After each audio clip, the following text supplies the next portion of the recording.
His last wish before the execution was to see his dog, but what happened changed everything. He accepted his fate with silent resignation for 12 years every dawn. It was a painful repetition of the previous one, trapped between the cold, soulless walls of cell B-17 in a prison. Where time did not advance, it simply waited. He had been condemned to death for a murder that he always denied having committed, but then over the years. The court stopped listening. The lawyers withdrew, and their voices were heard. A barely perceptible echo returned with the hair graying before its time and the for its time, and the bada-bia. Sunken eyes from sleepless nights, King no longer fought for his life, just for. A little peace between those concrete walls and constant surveillance had been. Learn to detach oneself from everything, from hope, from anger, from injustice, everything except a memory, honey. She was more than a pet. She was her family, her refuge. Her consolation in the worst moments had found her on the street, being just a frightened ball of hair, and I had raised her with tenderness. She was with him on his good days, and accompanied him when life hurt, and even though the world had forgotten him. He never stopped thinking about her, wondering if she was alive, if she would remember him, if she would still wait for him sometime. Place when the warden approached with the official form asking for his last wish before the execution, Ray did not hesitate, did not ask for luxuries or food. He looked at the warden with a mixture of calm and mixture, sadness, and said, "I want to see my dog." At first, the prison staff. He took it as one more eccentricity of a defeated man, a request. Melancholy and impossible, but there was something about the way one said it. Sincerity that could not be feigned, an impossible void to be filled, that made. Even guards hardened by years of routine will lower their gaze. Uncomfortable with the humanity that still survived in that condemned man, no one knew yet but that simple. The petition would mark the beginning of a chain of events that would change. Allwith had been taken to the county animal shelter the same afternoon. When Raymond was arrested, he didn't understand anything. That morning he had gone for a walk, with his owner happy as always wagging his tail as he trotted alongside him, but suddenly patrols arrived. Men in uniform shouts. Confusion King was. Handcuffed, without explanation in front of her, and when she tried to run towards him, an officer grabbed her by the collar and déjeuner King was. He got into a van. From that moment his world was broken in the shelter. Number barked, did not eat, or even reacted to other dogs for days on end. She remained in absolute silence, lying down with her head lowered, as if she refused to exist, the caretakers thought. That it would not last long. The type of sadness he showed was not common, was loss. From something deep, from someone who had been his all the necklace tag, said Honey, owned by Raymond Cole. Volunteers tried to contact family or friends, but there was no response. Ray's case was everywhere. The news at the time, and some workers were muttering to each other that no one would want to adopt a dog's murderer.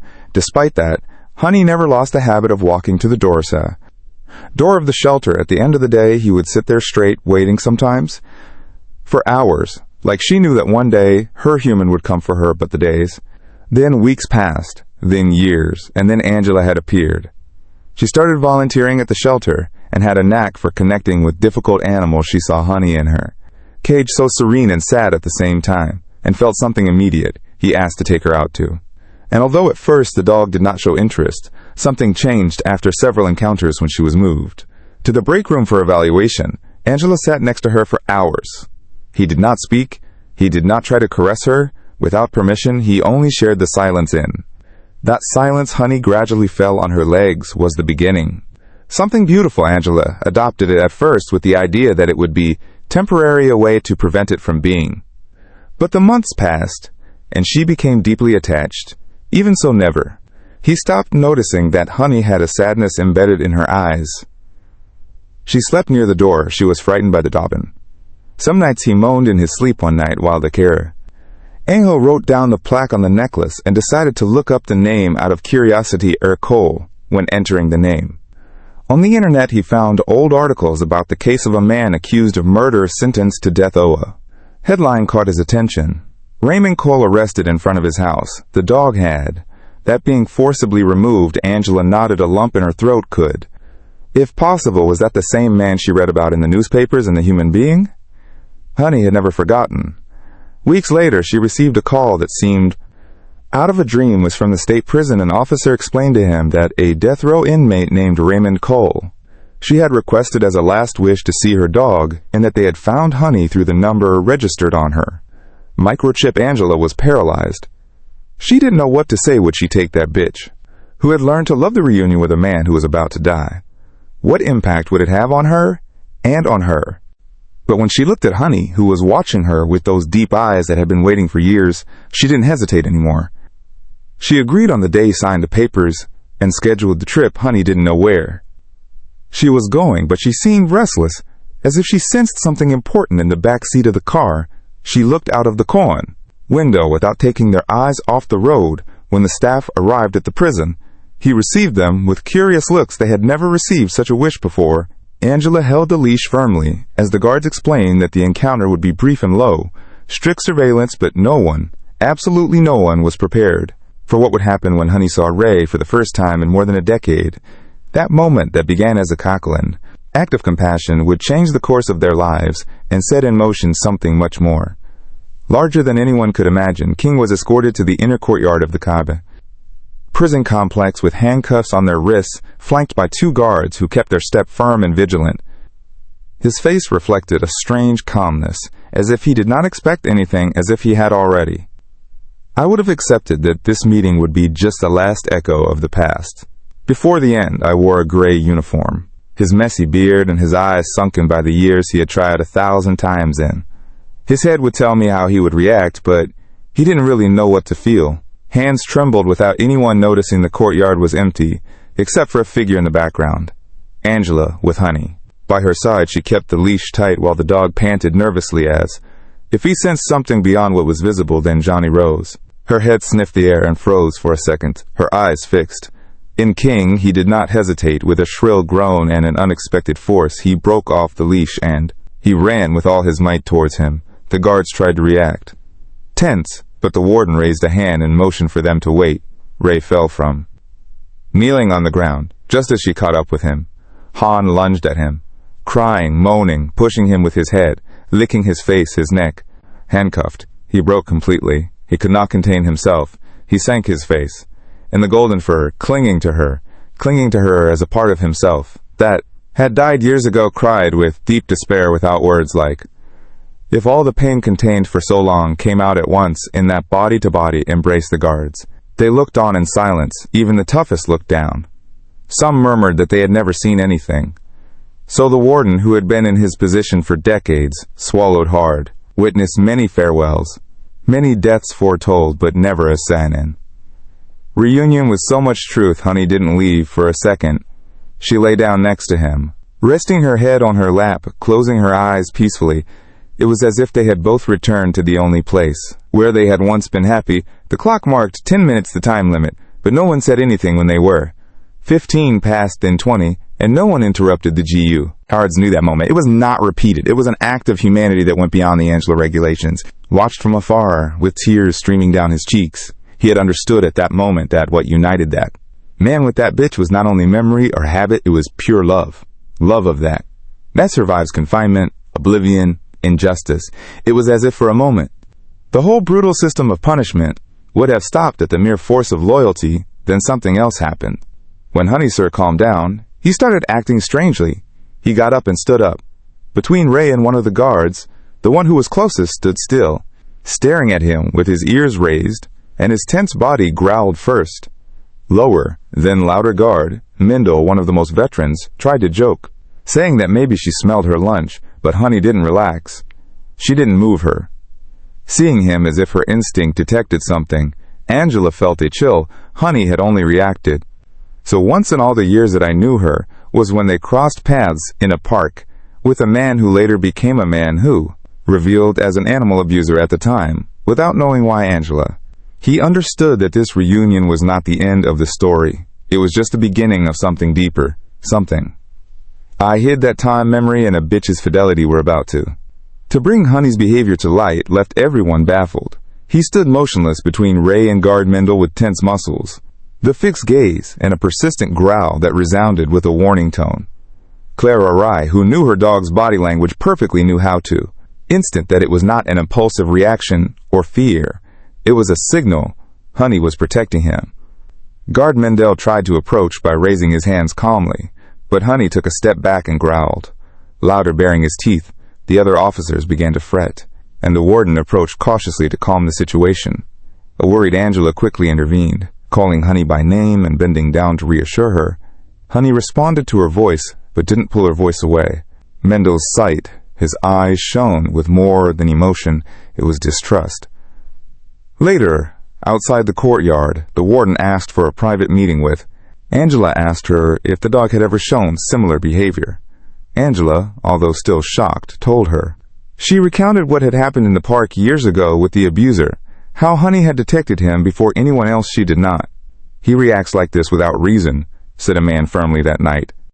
Accustomed to dealing with hard facts and hard evidence, he couldn't get Honey's attitude out of his head. Curiosity and out of a concern that he could not explain, he asked for the charge. Complete file of the cold case. Not the summary, not the conclusions, but everything. Statements, police records, call recordings, transcripts. That same guard Mendel had been the first to arrive at the scene of the crime, and also the principal. A witness who claimed to have seen Ray leave the house where the murder took place. It was his testimony that tipped the scales of the jury. The next morning, the warden reviewed the reports again, more carefully. Something didn't add up.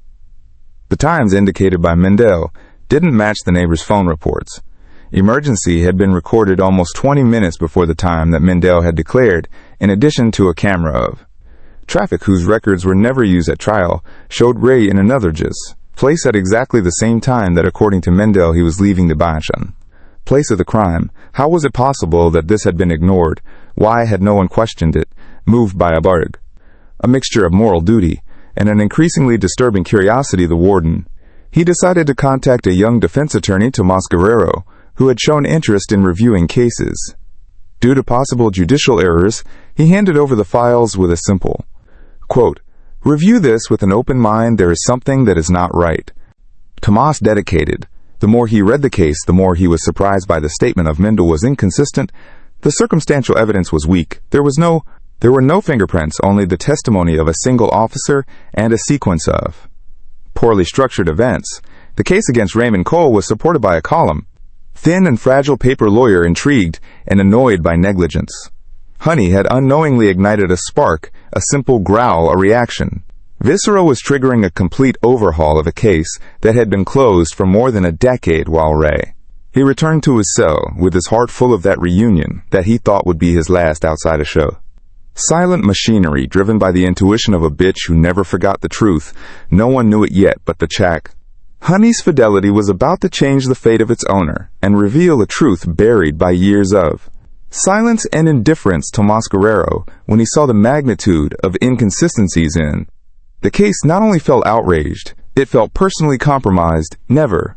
He had handled a death penalty case, but something in his heart told him that it was not just a miscarriage of justice, but of a profound injustice where a man had been forgotten and buried.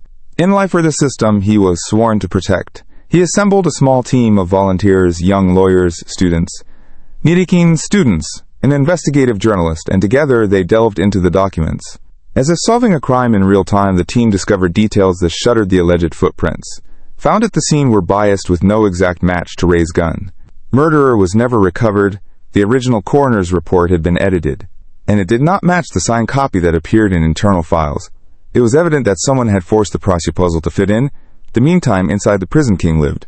Every day, as if it were the last, I had no idea what was happening outside his. Days were limited to a gray cell, to conversations with chaplains, silences that weighed like stones, but something had changed in him. Since he saw Honey, he was no longer a man who I expected to die, was a man who had remembered what it meant to love and be loved. Every night he closed his eyes and I imagined its smell, the heat of its body, the sound of its paws against the ground. He had no hope of freedom, but he had one last pure image, that of his bitch jumping into her arms. Outside, the story kept growing like fire and dry grass. The journalist, who worked with Tomas without Valeria Mendoza, managed to contact one of the original jurors in the case. Interviewed in secret and discovered something shocking. Several jurors had doubts during the trial, but They were pressured by the prosecutor and by the speed of the process. Since the case had media attention, they wanted to close. "The case fast," said the man. "They made us feel that if we did not convict the murderer, that testimony would go free." Was recorded and filed with the motion for appeal, strengthening the request to reopen the case on. Court accept D. the appeal and set an urgent hearing. Tomas presented all the evidence gathered, the testimony of the jury, the time, inconsistencies. Traffic video ignored Officer Mendel's suspicious behavior. The new expert report that contradicted the legend. The state prosecutor tried to oppose it, but the public pressure was. And the media had turned the case of Raymond Cole into a symbol of the errors of the system. The story of the unjustly convicted man whose dog waited for him for 12 years moved the dial. Millions of networks were flooded with messages asking for justice not only for, but for all those who had been victims of faulty proceedings during the audiencia. King was taken to. Testifying was the first time he had spoken publicly in years in front of judges' cameras, and his lawyer said in a voice, firm but broken, "They took my life, but they could never take away the memory of me." Honey doesn't know about the law, but she knows the truth. She waited for me all this time, because in his heart he knew that I was not guilty, and if anyone still doubts that, the Kara. Look into the eyes, because she's never been wrong with me. The silence was total. No one was breathing. Days later, the judge ruled in favor of the reopening of the trial, suspended the death sentence indefinitely, and ordered an investigation into the actions of Officer Mendel, who was placed in.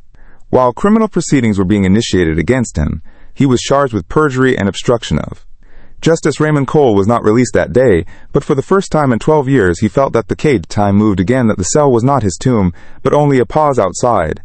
Angela hugged Honey and whispered to her in a trembling voice, "You did it, you made it," and Honey, not understanding human words, replied, as she always had, with faithful silence, with a serene look, who spoke more than 1,000 voices, with a loyalty that never wavered, not even in the face of the darkest wall of all. Injustice after the judicial decision to reopen the case, the environment within Vijay. Outside the prison radically changed what was once a history buried under years of oblivion became Vijay. A living example that the truth, no matter how buried it may be, always finds the truth. Evcom way of coming to light, Tomas Guerrero, with the ruling in his favor, immersed himself in full in preparation for a full defense, no longer as an appeal, but as a battle for exoneration.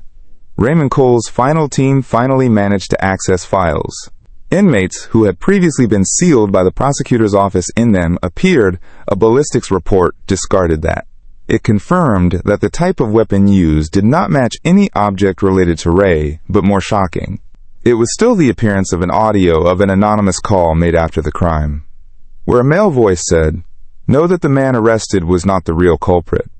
It was investigated. Tomas sent the audio to a forensic analysis laboratory, and the voice partially matched that of the Karas. Officer Mendel. The discovery was devastating.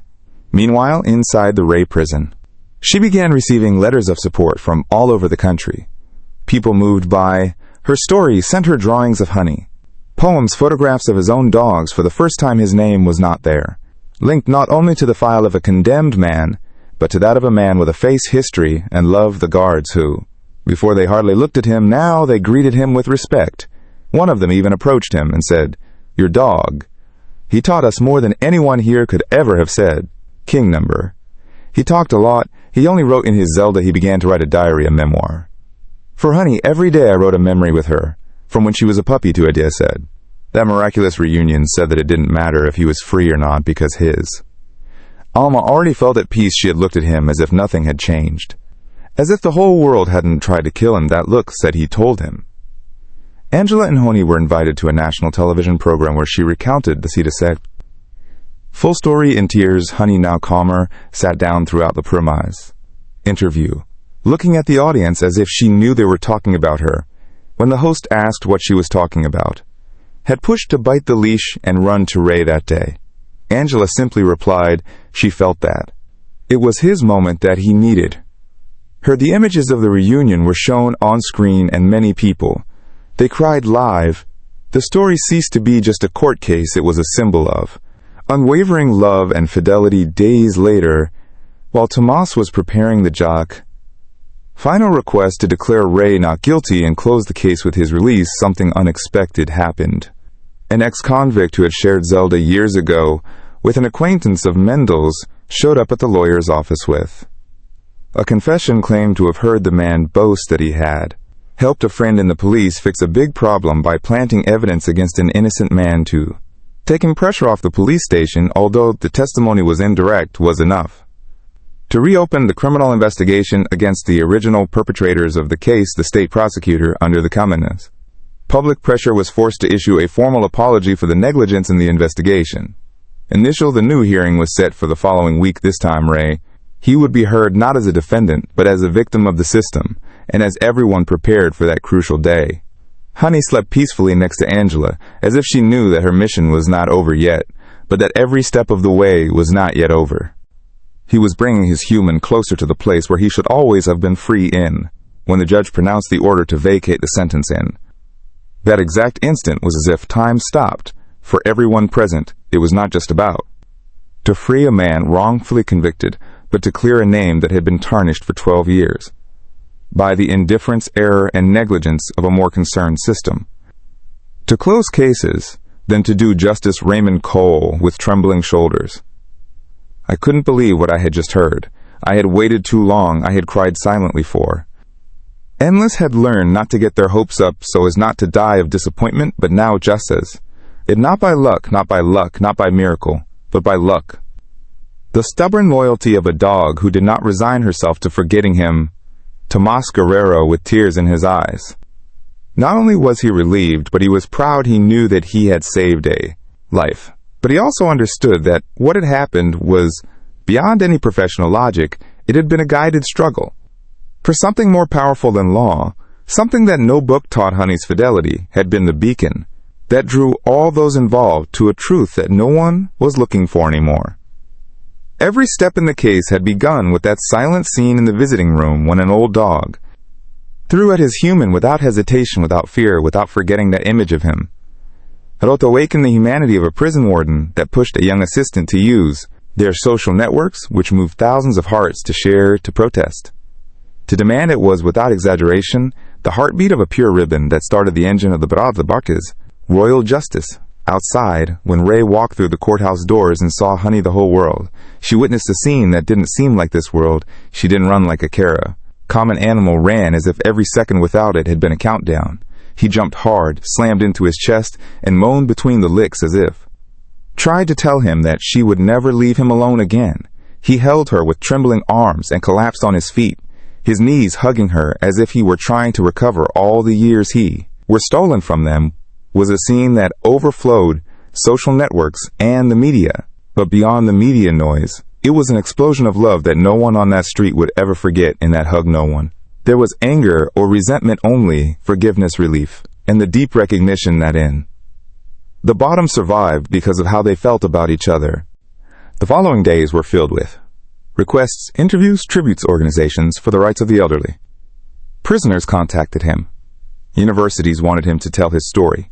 Publishers offered him contracts, but Ray rejected almost everything, only accepting an interview in which he made it clear that he was not a hero or a victim looking for fame, was just an ordinary man whose life was taken and who was saved by the purest love he ever knew.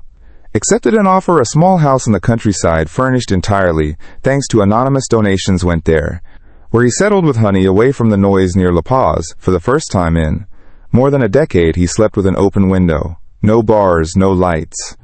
24 hours a day he woke up to the sound of the wind and not to the noise. Honey slept at the foot of his quiet bed, with an expression on his face that said, "We're home." Every afternoon Ray sat on the porch with a notebook, had begun to write a book not as a denunciation, but as a testimony of hassle. Love titled it, "The Bitch That Saved Me," in it, told how she met Honey, how it was their life together. Before the arrest, what it was like every night in prison with the memory of his gaze, and how that an instant of reunion had given him back something that he thought was lost forever. Hope wrote not for him, Kasha wrote not for him, Bishakamash for her, as a way of thanking him, as a way of thanking him, as a way of manamim. Immortalizing her, said that if she ever died, she wanted everyone to know that it was not an appeal, Neither a legal nor a brilliant lawyer that saved him, but a faithful heart that waited for him. No strings attached, no questions, no forgetting who the story really was used in universities as an example of what the judicial system should protect, was studied by lawmakers who began discussing new measures to prevent wrongful convictions from going that far, but he did not. He wanted to be a symbol of nothing. He just wanted to live quietly free with his dog and that. The last years of Honey's life were lived as a gift they walked. Together they slept together, they ate together, and when she began to weaken, the king did not. He left for a second one afternoon when he felt her breathing with difficulty. He held her in his arms, whispered in her ear, and stayed with her. Until her heart stopped beating, she cried yes like never before, but it wasn't a goodbye. Trusta was the perfect closure to a story in which, although the world failed him, the love of a bitch was enough to redeem it all. Because Honey didn't just wait for it, she saved it. The two have held and returned him to the place where he should always have been free, loved, and human.